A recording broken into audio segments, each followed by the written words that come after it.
अस्सलाम वालेकुम dear students. आज का जो हमारा टॉपिक है वो है डॉक्टर फॉस्टस। इस प्ले का कंप्लीट नेम जो है वो है the tragical history of doctor Faustus, और इन शॉर्ट हम इसको जो है वो डॉक्टर फॉस्टस कहते हैं।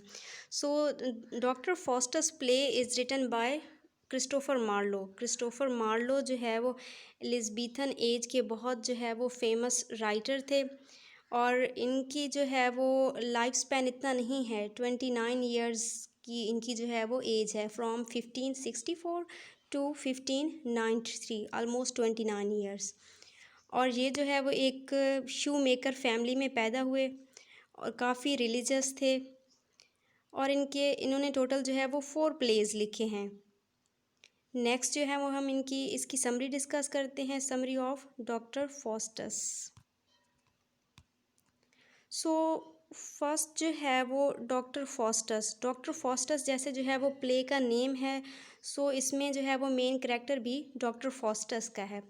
सो डॉक्टर फॉस्टस जो है वो एक वेल रिस्पेक्टेड जर्मन स्कॉलर है। ये जो है वो इन्होंने काफ़ी जो है वो कह सकते हैं कि ह्यूमन साइंसेस में जो है वो मास्टर्स किया हुआ है, बहुत ज़्यादा इनके पास जो है वो नॉलेज है। बट स्टिल जो है वो ही थिंक्स कि I must gain more knowledge, जैसे हम कहते हैं ना, लस्ट फॉर नॉलेज है उसमें। इसी वजह से वो जो है वो मज़ीद सीखना चाहता है। देखते हैं, सबसे पहले उसने जो है वो कहते हैं कि he studied logic, medicine, law and religion. अब इसने जो है वो इन 4 में जो है वो कंप्लीट उसके पास नॉलेज है, but still he is eager to learn more and more. अब वो कहता है कि मैंने इतनी ज़्यादा नॉलेज गेन कर लिया है, इतना कुछ मैंने स्टडी कर लिया है, but still I am human being, कि अभी तक मेरे पास कोई ऐसी चीज़ नहीं है, मेरे पास अभी इतनी पावर नहीं है कि मैं कुछ कर सकूं, कुछ डिफरेंट कर सकूं। सो वो क्या डिसाइड करता है, he wants to learn black magic, काला जादू अब वो जो है वो सीखना चाहता है। अब इसके लिए जो है वो काला जादू सीखने के लिए इसका जो है वो एक सर्वेंट होता है, वैगनर। सो वैगनर जो है वो टूल्स इसके लिए, पर्सन्स इसके लिए अरेंज करता है, दो हम कह सकते हैं कि टीचर्स अरेंज करता है। फिर जो है वो ये डॉक्टर फॉस्टस जो है वो उनसे ब्लैक मैजिक सीखता है।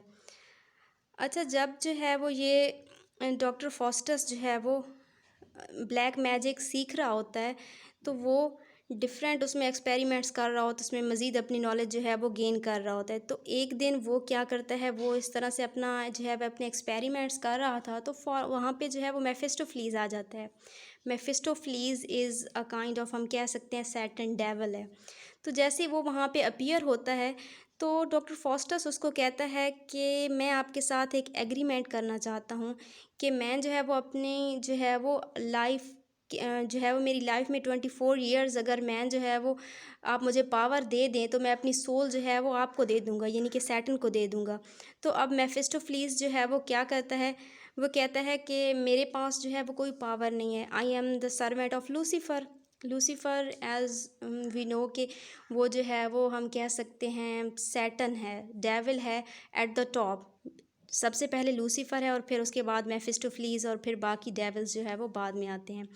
तो वो कहते हैं मैं फ़र्स्ट ऑफ़ ऑल जो है वो लूसीफ़र से कहूँगा, अगर वो एग्री हो जाता है तो ठीक है, फिर हम जो है वो ये एग्रीमेंट कर लेंगे। अब जो है वो मेफिस्टोफलीस वापस चला जाता है, फिर आफ्टर सम डेज़ वो आ जाता है वापस। तो वो जो है वो अब आके डॉक्टर फॉस्टस को कहता है कि हाँ जी, लूसीफ़र ने आपकी ऑफ़र एक्सेप्ट कर ली है कि 24 ईयर्स के लिए जो है वो आपको पावर देगा। उसके बाद आपने जो है वो अपनी सोल जो है वो जो है डेविल को, यानी कि सैटन को दे देनी है, लूसीफ़र को दे देनी है, ठीक है। अब ये जो है वो वॉल्ट्स एंड कर्नेलियस, ये 2 जो है वो these are teachers of doctor Faustus for black magic. इनके पास जो है वो नॉलेज है काले जादू का, तो ये जो है वो टीचर्स हैं, ये जो है वो सिखा रहे हैं डॉक्टर फॉस्टस को। अब जो है वो डील अब फाइनल हो चुकी है, मींस कि लूसीफ़र जो है वो उसने वो एग्री हो गया है कि उसकी जो है वो सोल, हाँ जी, लेगा वो 25 ईयर्स के बदले में, ठीक है। तो अब जो है वो उसको कहता है मेफिस्टोफलीस कि you have to sign a deal with your blood. अब जो है इसका एग्रीमेंट साइन होगा ब्लड से। तो अब क्या करता है डॉक्टर फॉस्टस, वो जो है वो अपनी बॉडी से ब्लड निकाल के उस जो है वो डील साइन करता है एग्रीमेंट कि मैं 24 ईयर्स के लिए आप मुझे पावर देंगे, नॉलेज देंगे, देन मैं जो है वो अपनी सोल डेविल को दे दूँगा। तो जैसे ही वो एग्रीमेंट करता है अपने जो है वो उस आर्म पे, बाजू पे लिखता है, तो उसके जो है वो आर्म पर एक वर्ड लिखा हुआ आता है होमोफ्यूब, which means in English O man fly. It means अब उनका एग्रीमेंट जो है वो साइन हो चुका है। अब जो है वो डॉक्टर फॉस्टस जो है वो 24 ईयर्स के लिए इसके पास अनलिमिटेड पावर होगी and then he will die. अब जो है वो इसके पास, अच्छा एक और बात कि जब वो लिख रहा होता है ना ये एग्रीमेंट अपने ब्लड से, तो उसका ब्लड जो है वहाँ पे जम जाता है। इट मीन्स कि देयर वाज समथिंग रॉन्ग, कि अभी भी उसके पास टाइम था कि इफ़ ही रिपेंट, कि अगर वो गॉड के पास लौट आए तो वो जो है वो वापस आ सकता है, इस गुनाह से, इस चीज़ से जो है वो बच सकता है। लेकिन फ़ौरन ही मेफिस्टोफेलिस उसको जो है वो इनकरेज करता है कि नहीं आप जो है वो साइन करें। फिर वो कुछ चीज़ें अरेंज करता है, फायर, फिर उसका ब्लड जो है वो अगेन उसको गर्म करके फिर अगेन जो है वो उससे लिखवाता है, ताकि वो जो है वो इससे थोड़ा सा डिस्करेज ना हो, वो या वो जो है वो इस डील को जो है वो साइन करने में हेजिटेशन फील ना करे। अच्छा इससे कुछ पहले जब जो है वो डॉक्टर फॉस्टर सोच रहा होता है ब्लैक आर्ट सीखने के बारे में, तो उस वक्त जो है वो उसके पास दो एंजल आते हैं, good angel and bad angel. अब जो गुड एंजल होता है वो कहता है कि आप जो है वो ये चीज़ें ना सीखें, ये जो है वो सम सुपर नेचुरल पावर्स, इसको जो है वो जैसे हम हमारा भी बिलीफ है कि ये जो है वो जस्ट अल्लाह ताला को ही चीज़ें जचती हैं, सिर्फ अल्लाह ताला के पास ही जो है वो पावर हो। लेकिन जो है वो एक ऐसी पावर गेन करना चाहता था जो ह्यूमन बीइंग के बस में नहीं थी, जो गलत थी। तो वो गुड एंजल उसको जो है वो कहता है कि आप ये ना सीखें black magic. On the other hand जो बैड एंजल होता है वो उसको इनकरेज करता है कि आपने जो है वो ये सीखना है। तो वो क्या करता है, वो क्योंकि उसके पास जो है वो lust of knowledge and power है, वो जो है वो मीन्स के सेटिस्फाई नहीं हो रहा। अब वो जो है वो अपनी दुनिया में या पावर के बारे में सोच रहा था, तो वो जो है वो गुड एंजल को इग्नोर कर देता है and he follows bad angel. ठीक है। अब नेक्स्ट जो है वो जैसे इसके पास पावर आती है फॉस्टस के पास, तो अब वो क्या करता है, ट्रैवलिंग स्टार्ट करता है। वो जो है वो डिफरेंट उसमें, अब फर्स्ट ऑफ ऑल वो कहते हैं कि वो जाता है यूरोप में, वहाँ पे डिफरेंट जो है वो प्लेसेस विज़िट करता है। और फिर उसके बाद वो जो है वो रोम जाता है। रोम जो है वो पोप के कोर्ट में जाता है। फिर वहाँ पे जो है वो ये जाके क्या करता है कि pope, there was a feast, एक दावत होती है बहुत बड़ी। तो ये क्या करता है कि वहाँ पे पोप के सामने जो टेबल पे डिफरेंट फूड्स, डिफरेंट जो है वो डिशेस पड़ी होती हैं, वो वहाँ से गायब कर देता है। अब डॉक्टर फॉस्टस तो इनविजिबल होता है, वो किसी को नज़र नहीं आ रहा होता।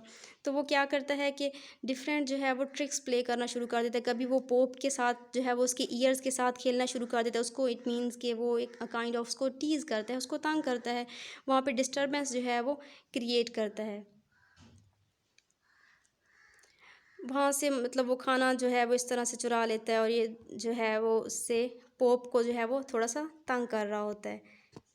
अब नेक्स्ट जो है वो, अब इसके बाद जो है वो क्योंकि वो पोप के उधर वहाँ पे उसके कोर्ट में जाता है, और वो डिफरेंट जो है वो इस तरह से ट्रिक्स प्ले कर रहा होता है, और बाकी भी जो है वो मीन्स के ही वॉज जस्ट इन्जॉइंग। वो कभी मून विज़िट करता है, कभी ये यूनिवर्स विज़िट करता है, कभी कहाँ कभी कहाँ। तो जो है वो काफ़ी अब फेमस हो चुका होता है। तो अब क्या करता है, चार्ल्स फाइव जो है वो इसको इनवाइट करता है डॉक्टर फॉस्टस को, बिकॉज ये बहुत फेमस हो चुका होता है। तो now he wants to meet doctor Faustus. अब जो है वो नेक्स्ट, अच्छा ये जब चांस फाइव के यहाँ जब इनवाइटेड होता है, तो वहाँ पे भी ये डिफरेंट ट्रिक्स जो है वो प्ले करता है। वहाँ पे एक जो है वो जैसे ही करेक्टर होता है, वहाँ पे एक करेक्टर आता है नाइट का, तो नाइट उसका मजाक उड़ाना शुरू कर देता है। उसके पास जो नॉलेज है डॉक्टर फॉस्टस के पास अबाउट ब्लैक मैजिक और ये सारे, जब वो ट्रिक्स प्ले कर रहा होता है, तो जैसे ही वहाँ पे वो नाइट आता है, तो वो उसको, डॉक्टर फॉस्टस को टीज़ करता है, उसकी पावर को चैलेंज करता है। तो डॉक्टर फॉस्टस जो है वो क्या करता है कि उस नाइट के सर पे दो एंटलर्स लगा देता है, वहाँ पे उसके दो जो है वो सींग लगा देता है, just for amusement, just for enjoyment. अच्छा एक और बात अगर हम देखें, तो डॉक्टर फॉस्टस ने अब तक after gaining power, after learning black magic, उसने क्या किया, उसने लाइफ में कुछ भी नहीं किया। Just he is enjoying, he is moving here and there, और जस्ट पैटी एक फुलिश से काम जो है वो कर रहा होता है। अच्छा नेक्स्ट एक और हॉर्स कोर्सर आता है, फिर वो डॉक्टर फॉस्टर्स उसको एक हॉर्स सेल करता है। और वो उसको कहता है कि अगर आपने इसको पानी में चलाया, हॉर्स राइडिंग आपने की, तो ये जो है वो ख़त्म हो जाएगा, हॉर्स गायब हो जाएगा। बट हॉर्स कोर्सर क्या करता है, उसको पानी में ले जाता है। वहाँ पे जब वो उसको चला रहा होता है, वहाँ पे हॉर्स राइडिंग कर रहा होता है, तो ये हॉर्स जो है वो फ़ौरन गायब हो जाता है, डिसअपीयर हो जाता है, उसके जो है वो मतलब एक राख सी रह जाती है। तो ये भी जस्ट वो जो है वो अपनी इन्जॉयमेंट के लिए कर रहा होता है। अब नाउ डॉक्टर फॉस्टस के पास जो भी टाइम था वो ख़त्म हो चुका है कि 24 ईयर्स एग्रीमेंट जो है वो जो 24 ईयर्स थे अब वो कंप्लीट हो गए हैं। नाउ अब जो है वो क्या है, ही is moving towards his death. अब जो है वो अपनी क्या कहते हैं हम डिक्लाइन की तरफ आ रहा होता है। तो वो मेफिस्टोफेलिस से कहता है कि मैं जो है वो चाहता हूँ कि मैं हेलन ऑफ ट्रॉय से मिलूँ, कि आप मेरे लिए हेलन ऑफ ट्रॉय ले आएँ। Helen of Troy as we know कि हेलन जो है वो was princess, Troy is the name of place, कि वो ट्रॉय की जो है वो वहाँ पे प्रिंसेस थी। और हेलन ऑफ ट्रॉय हम कहते हैं कि the most beautiful women in the planet. तो वो जो है वो उससे लूसीफर से कहता है कि आप वो जो है वो मेरे लिए ले आए, आई वॉन्ट टू सी हर। या मैं जो है उसके पास जितने भी स्कॉलर्स आते थे गेस्ट्स, तो वो कहते मैं उनको इम्प्रेस करूँगा कि मेरे पास हेलन ऑफ ट्रॉय है। अब वो मेफिस्टोफेलिस उसके लिए जो है वो अरेंज करता है, और वो फिर अपने जो है वो स्कॉलर्स को, फ्रेंड्स को जो है वो इम्प्रेस कर रहा होता है। अब नाउ जो है वो उसका एंड टाइम आ चुका है। अब जो है वो बिफोर 12, अब 12 एट नाइट में उसका जो है वो एग्रीमेंट एंड होना था। तो जब 11 होते हैं तो उस वक्त जो है वो इसको फॉस्टस को फ्रेंड्स भी कहते हैं, उसको जो है वो कुछ साथ मतलब उसके कोलीग्स वगैरह कहते हैं कि यू मस्ट रिपेंट, कि अभी भी आपके पास टाइम है। अभी जो है वो 1 आवर है आपके पास, कि अभी 11 हुए हैं तो आपके पास 1 आवर है, तो अभी भी आप जो है वो अल्लाह ताला से माफ़ी मांग लें, आप जो है अभी भी आप वापस आ जाएं। बट वो डॉक्टर फॉस्टस नोज़ कि अब जो है वो उसके पास टाइम बिल्कुल भी नहीं है, और वो जो है वो दिल ही दिल में सोच रहा होता है कि अब जो है वो गॉड मुझे माफ़ करेगा या नहीं करेगा, इट्स टू लेट। और उसी वक्त फिर गुड एंजल और बैड एंजल भी आ जाते हैं, ये पूरे प्ले में जो है वो आते रहते हैं। बट डॉक्टर फॉस्टस क्या करता है, ही ऑलवेज़ फॉलोज़ बैड एंजल, और गुड एंजल की बात नहीं सुनता। अब डॉक्टर फॉस्टस खुद भी जो है वो एट द एंड डरा हुआ होता है कि अब उसकी रूह जो है वो डेवल के पास चली जाएगी। तो जैसे ही 12 होते हैं, रात के 12 बजते हैं, तो उस वक्त जो है वो a group of devil appears there. वो जो है वो क्या करते हैं, डॉक्टर फॉस्टस की रूह को जो है वो खींच लेते हैं, दे ड्रैग हिज सोल। और उसकी बॉडी जो है वो वहीं पे उसके रूम में पड़ी होती है। इट वाज शेड, हम कह सकते हैं कि स्प्लिट इनटू पीसेस, बिखरी हुई पड़ी होती है। तो उसकी रूह को जो है वो ले जाते हैं हेल में, और डॉक्टर फॉस्टस की बॉडी उधर ही उसके रूम में पड़ी होती है। डॉक्टर फॉस्टस की तो डेथ हो जाती है। और इन द मॉर्निंग उसके फ्रेंड्स वगैरह, उसके जो सर्वेंट्स वगैरह होते हैं, वो देखते हैं कि इसकी जो है वो बॉडी है, इसके जो है वो पीसेस पड़े हुए हैं बॉडी के। तो फिर उसके लिए वो एक फ्यूनरल जो है वो अरेंज करते हैं, कि चाहे जितना भी वो बुरा था, उसने जो भी गुनाह किए, we must arrange some funeral for him. उसके बाद जो है वो उसको, उसकी बॉडी को जो है वो दफना देते हैं। और एक और बात यहाँ पे मैं ऐड करना चाहती हूँ कि जब फॉस्टस अभी जो है वो क्लोज़ टू डेथ था, जब वो मरने वाला था, तो उसने उससे पहले नसीहत की थी कि उसके पास जितनी भी ब्लैक मैजिक की बुक्स और जो भी चीज़ें पड़ी हुई हैं उन सबको जला दिया जाए। वो कहता था कि अगर मैंने जो है वो, मुझे सज़ा मिली है और मैंने बुरा काम किया है, but still I don't want कि कोई और ह्यूमन बीइंग, कोई और इंसान जो है वो फिर अगेन इसी तरह से जो है वो मेफिस्टोफेलिस या लूसीफर के पास जाए और जो है वो इस तरह से बुरे काम करे। तो वो कहता था कि आप जो है वो मुझसे सबक सीखें और किसी को आइंदा ये जो है वो काम ना सीखने दें। That's was